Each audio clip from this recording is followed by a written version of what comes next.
guys. I guess the first topic we want to talk about is kind of the Dow mix-up. So basically, what happened here was prompted by Apple stock being going to the 4-to-1 split.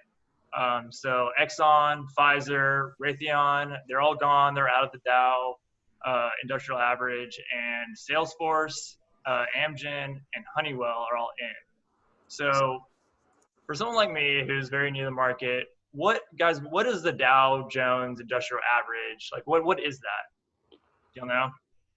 So it's 30 leading companies, U.S. companies.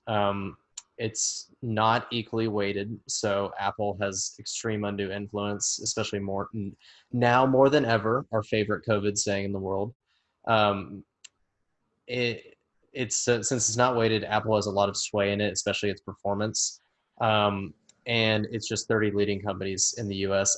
There may be some other stipulations I don't remember offhand.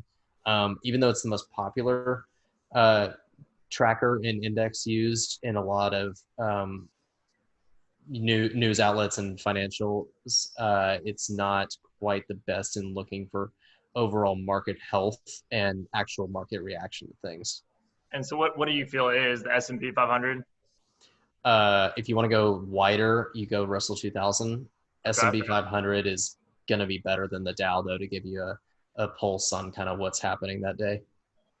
Gotcha. So kind of give an explanation about like why this is happening. My understanding is it's basically going to diversify the index and remove some of the overlap, maybe more accurately represent the current economy. Is that correct? That's what, to my understanding on seeing this, because this only broke 6 hours ago. That Salesforce makes a lot of sense to me. Salesforce is a massive company. It's everywhere. They own, the Salesforce Tower in downtown San Francisco. Mark Benioff is a larger than life figure in more ways than one, and they just make a lot of sense to be in the Dow. I'm glad Ryan got that joke. Yeah, he's a big guy. Yeah.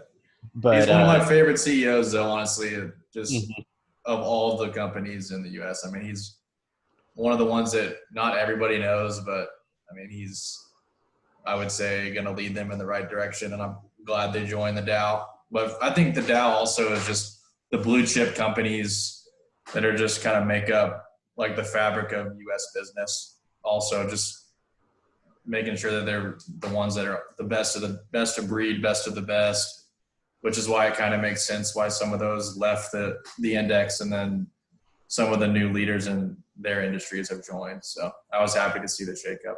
Yeah, so for example, Honeywell getting added is right on the heels of GE getting thrown out maybe 1 to 2 years, I think 2 years ago.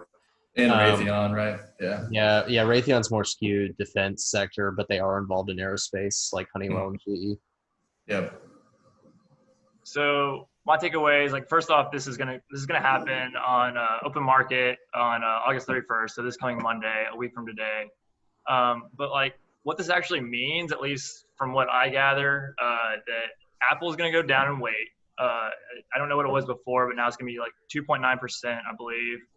And then the others will have a little bit slightly more weight than they previously did.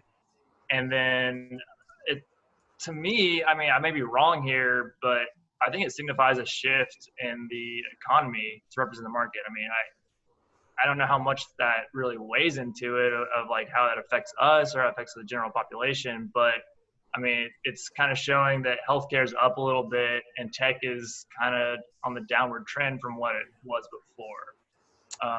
What do y'all think about that? I don't know if I would say tech is on the downward trend while you have, FAMGA or FANG or whatever moniker acronym you want to use to describe just big tech at large. FAMGA. Yeah, I don't know if you would want to say they're on the That's the one I like. Well, they're still printing money, make the money machine go but I think it does give a more accurate representation of the economy. I don't think the Dow is chartered to actually go and represent the entire U.S. economy. Like Ryan said, it's used to show industry leaders and blue chip stocks. I think they just wanted to rebalance, and it also has the positive effect of Apple not having quite as much weight in the Dow index. because it's great when it's going up, not so much when it's going down. So explain to me, like, what do you think this means for like companies that are involved that are going out and going in for, Exxon, Pfizer, Raytheon coming out, and then Salesforce, Amgen, and Honeywell coming in. So what does that really mean? Does it matter for them or no? Is it short term, long term? What do you think? it definitely matters. I mean, it'll sway people's confidence away from the ones that are leaving. So I think that in the short term, especially, like Exxon's was down after hours, like 3%, right? Which is was a very large move for that stock after hours. They typically stay flat. And then Salesforce, I was just looking, is up like 2 or 3% after hours. So if you're coming into the index, it's going to go up just because of the confidence, and then vice versa for the ones that leave. But long term, I mean, I think those are all really good companies. Even the ones that are leaving, there's a reason they were in the index. So it was just kind of a rebalancing. But for the ones joining, it's obviously very exciting, and I think there'll be gains for at least the next couple quarters for them. Yeah, I don't think Ryan hit the nail on the head there. It's a confidence signal, and when you get taken out of the most famous stock market index in the world, arguably, that's not a great signal of confidence in your company and your current positioning or in your stock, which I think is interesting regarding Pfizer. Pfizer is, as you all know, heavily involved in one of the potential leaders of the COVID vaccine. So I thought they're obviously a company that's larger than that. And I don't know enough about them to like pontificate on why they might be taken out, but they were, and they brought in Amgen instead to replace them from the healthcare sector or the biopharma sector. Nice. I think the last question I have on this is, I thought it was interesting that this happened literally the day before Salesforce announces their earnings. I mean, do y'all have any opinion on what that means? I'm still confused on what earnings really indicate for me. I know it's just an indication of how the company's doing, but I thought it was weird that it happened right before their earnings call. I don't know. I don't think so. But I don't know enough about how the timing of the rebalancing of stock indices to really say. It likely is just coincidence. I would imagine who knows what is happening behind the closed doors, but Right. Salesforce is in a good position whether they beat on earnings or not. So yeah. I mean, I think it's absolutely coincidence. I mean, they're going to beat earnings most likely.